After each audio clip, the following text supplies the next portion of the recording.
Hi friends, welcome to Sukanya kitchen. ಇವತ್ತು ನಾನು ಮಾಡ್ತಿರುವಂಥ recipe ಬಂದ್ಬಿಟ್ಟು ಪುದೀನ ಚಟ್ನಿ. ಈ ಪುದೀನ ಚಟ್ನಿ ಬಂದ್ಬಿಟ್ಟು ತುಂಬ ಕಡಿಮೆ ಸಮಯದಲ್ಲಿ ಇದನ್ನು ಮಾಡ್ಕೊಳ್ಬೋದು. ಇದು ಬಿಸಿ ಬಿಸಿ ಅನ್ನದ ಜೊತೆಗಂತೂ ತುಂಬಾ ಚೆನ್ನಾಗಿರುತ್ತೆ. ಒಂದ್ಸರಿ ಇದನ್ನು ಟ್ರೈ ಮಾಡಿ. ಇದನ್ನು ಯಾವ ರೀತಿ ಮಾಡೋಂತ ನೋಡೋಣ.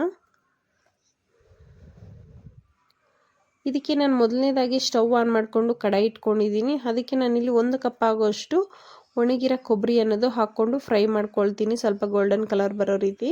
ನಿಮ್ಮ ಹತ್ರ ಹಸಿ ಕೊಬ್ಬರಿ ಇದ್ದರೆ ಅದನ್ನು ಯೂಸ್ ಮಾಡ್ಬೋದು. ನನ್ನ ಹತ್ರ ಒಣಗಿರೋದಿರೋದ್ರಿಂದ ನಾನು ಅದನ್ನೇ ಸೇರಿಸ್ಕೊಂಡಿದ್ದೀನಿ.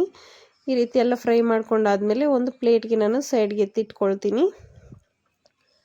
ಇವಾಗ ಇದಕ್ಕೇ ಒಂದು 3 ಗ್ರೀನ್ ಚಿಲ್ಲಿನ ನಾನು ಈ ರೀತಿ ಕಟ್ ಮಾಡಿಕೊಂಡು ಹಾಕ್ಕೊಳ್ತೀನಿ. ಇಲ್ಲಪ್ಪ ಅಂದರೆ ಅದು ಸಿಡಿದ್ಬಿಡುತ್ತೆ. ಅದರಿಂದ ಇದನ್ನು ಈ ರೀತಿ ಫ್ರೈ ಮಾಡ್ಕೊಂಡು ಅದನ್ನು ಸೈಡ್ಗೆ ಎತ್ತಿಟ್ಕೊಳ್ತೀನಿ. ಇವಾಗ ಒಂದು 7ರಿಂದ 8 ಆಗೋಷ್ಟು ಒಣಗಿರೋ ಮೆಣಸಿನ್ಕಾಯಿನೂ ಸಮೇತ ಫ್ರೈ ಮಾಡ್ಕೊಂಡು ಅದನ್ನು ಸೈಡ್ಗೆ ಎತ್ತಿಟ್ಕೊಳ್ತೀನಿ. ನೋಡ್ತಿದ್ರಲ್ಲ, ಖಾರಕ್ಕೆ ಅನುಕೂಲವಾಗಿ ನೀವು ಇದನ್ನು ಅನ್ನೋದು ಸೇರಿಸ್ಕೊಳ್ಳಿ.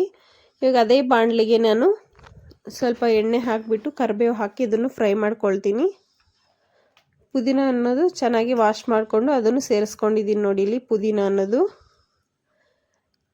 ಈ ಪುದೀನ ಚಟ್ನಿ ಬಂದ್ಬಿಟ್ಟು ನಮಗೆ ಫ್ಲೇವರಲ್ಲಿ ಈ ಫ್ರೈ ಮಾಡೋದ್ರಲ್ಲಿ ಇರುತ್ತೆ. ಮೇಯ್ನು ಚೆನ್ನಾಗಿ ಫ್ರೈ ಮಾಡ್ಕೊಳ್ಬೇಕು. ಆಮೇಲೆ ಸ್ವಲ್ಪ ಕೊತ್ತಂಬರಿ ಸೊಪ್ಪು ಹಾಕ್ಬಿಟ್ಟು ಅದನ್ನು ಚೆನ್ನಾಗಿ ಫ್ರೈ ಮಾಡ್ಕೊಳ್ಬೇಕಾಗುತ್ತೆ.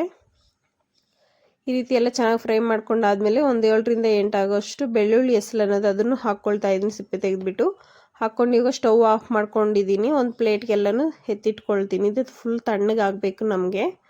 ತಣ್ಣಗಾದ್ಮೇಲೆ ನೋಡಿಲಿ, ನಾನಿಲ್ಲಿ ಮಿಕ್ಸರ್ ಜಾರ್ಗೆ ಅನ್ನೋದು ಸೇರಿಸ್ಕೊಳ್ತೀನಿ. ನೀವು ಮಿಕ್ಸಿ ಇಲ್ಲಪ್ಪ ಅಂದರೆ ಒಳ್ಳಲ್ಲಿ ಸಮೇತ ನೀವು ಮಾಡ್ಕೊಳ್ಬೋದು, ಇನ್ನೂ ಚೆನ್ನಾಗಿರುತ್ತೆ ಟೇಸ್ಟು. ನಾನಿಲ್ಲಿ ಮಿಕ್ಸಿಯಲ್ಲಿ ಹಾಕ್ಬಿಟ್ಟು ಮಾಡ್ಕೊಳ್ತಾ ಇದ್ದೀನಿ. ಸೇಮ್ ಪ್ರಾಸೆಸ್ಸಲ್ಲಿ ನೀವು ಒಳ್ಳಿಗೆ ಹಾಕ್ಬಿಟ್ಟು ಮಾಡ್ಬೋದು. ಸ್ವಲ್ಪ ಹುಣಸೆಹಣ್ಣು ಹಾಕ್ಕೊಂಡಿದ್ದೀನಿ. ಹಾಗೆ ನಾವು ಫ್ರೈ ಮಾಡಿ ಇಟ್ಕೊಂಡಿರುವಂಥ ಪುದೀನೂ ಸಮೇತ ಹಾಕ್ಕೊಂಡಿದ್ದೀನಿ. ಹುಣಸೆಹಣ್ಣು ಸ್ವಲ್ಪನೇ ಹಾಕ್ಕೊಳ್ಳಿ. ಪುದೀನ ಎಲ್ಲ ಹಾಕ್ಕೊಂಡಾದ್ಮೇಲೆ ಇವಾಗ ನಾನು ಸಾಲ್ಟ್ ಅನ್ನೋದು ಹಾಕ್ಕೊಳ್ತೀನಿ. ನಿಮ್ಗೆ ಎಷ್ಟು ಬೇಕು ನೋಡಿಬಿಟ್ಟು ನೀವು ಸಾಲ್ಟ್ ಅನ್ನೋದು ಹಾಕ್ಕೊಳ್ಳಿ. ಇವಾಗ ನೀವು ಜೀರಿಗೆನೂ ಸಮೇತ ಇದಕ್ಕೆ ಸೇರಿಸ್ಕೊಳ್ಬೋದು. 1 ಟೀ ಸ್ಪೂನ್ ಆಗೋಷ್ಟು. ನನ್ನ ಹತ್ರ ಇರಲಿಲ್ಲ, ಅದರಿಂದ ನಾನು ಸೇರಿಸಿಲ್ಲ. ಒಂದು ಸ್ವಲ್ಪ ನೀರು ಹಾಕ್ಬಿಟ್ಟು ಫುಲ್ಲು ನುಣ್ಣಗಾಗೋ ರೀತಿ ನಾವು ಗ್ರೈಂಡ್ ಮಾಡ್ಕೊಂಡು ಬರಬೇಕು. ನೋಡಿ, ಈ ರೀತಿ. ನನಗೆ ಸ್ವಲ್ಪ ಜಾಸ್ತಿ ಗ್ರೀನ್ ಇದೆ, ಯಾಕಂದರೆ ನಾನು ಪುದೀನ ಜಾಸ್ತಿ ಬಳಸಿದ್ದೀನಿ. ಕೊಬ್ಬರಿ ಸ್ವಲ್ಪ ಕಡಿಮೆ ಬಳಸಿರೋದ್ರಿಂದ ನನಗೆ ಗ್ರೀನ್ನೆಸ್ ಜಾಸ್ತಿ ಅನಿಸುತ್ತೆ. ಇಲ್ಲಿ ಒಗ್ಗರಣೆಗೆ ನಾನು ಅದೇ ಬಾಣಲಿಗೆ ಸ್ವಲ್ಪ ಎಣ್ಣೆ, ಸ್ವಲ್ಪ ಸಾಸಿವೆ, ಕರಿಬೇವು, ಒಣಗಿರೋ ಮೆಣಸಿನ್ಕಾಯಿ 1-2 ಎಲ್ಲ ಹಾಕಿಬಿಟ್ಟು ಒಗ್ಗರಣೆ ಮಾಡ್ಕೊಳ್ತಾ ಇದ್ದೀನಿ. ಈ ರೀತಿ ಒಗ್ಗರಣೆ ಮಾಡಿಕೊಂಡು ಈ ರೀತಿ ಚೆನ್ನಾಗಿ ಕಲರ್ ಬರಬೇಕು. ಇವಾಗ ನಾನು ಸ್ಟವ್ ಅನ್ನೋದು ಆಫ್ ಮಾಡ್ಕೊಳ್ತೀನಿ. ಈ ರೀತಿ ಸ್ಟವ್ ಆಫ್ ಮಾಡ್ಕೊಂಡಾದ್ಮೇಲೆ ಅದು ಸ್ವಲ್ಪ ನಮಗೆ ತಣ್ಣಗಾಗಬೇಕು. ಹಾಗಂತ ಪುನಃ ಅಲ್ಲ, ಸ್ವಲ್ಪ ತಣ್ಣಗಾದ್ಮೇಲೆ ನಾನಿಲ್ಲಿ ಚಟ್ನಿ ಅನ್ನೋದು ಸೇರಿಸ್ಕೊಳ್ತಾ ಇದ್ದೀನಿ. ನೋಡಿ, ನಾವು ಗ್ರೈಂಡ್ ಮಾಡಿ ಇಟ್ಕೊಂಡಿರೋದನ್ನು ಈ ರೀತಿ ಎಲ್ಲನೂ ಸಮೇತ ಸೇರಿಸ್ಕೊಳ್ತೀನಿ. ನೀರು ಅನ್ನೋದು ಜಾಸ್ತಿ ಹಾಕೋಕ್ಕೆ ಹೋಗಬೇಡಿ.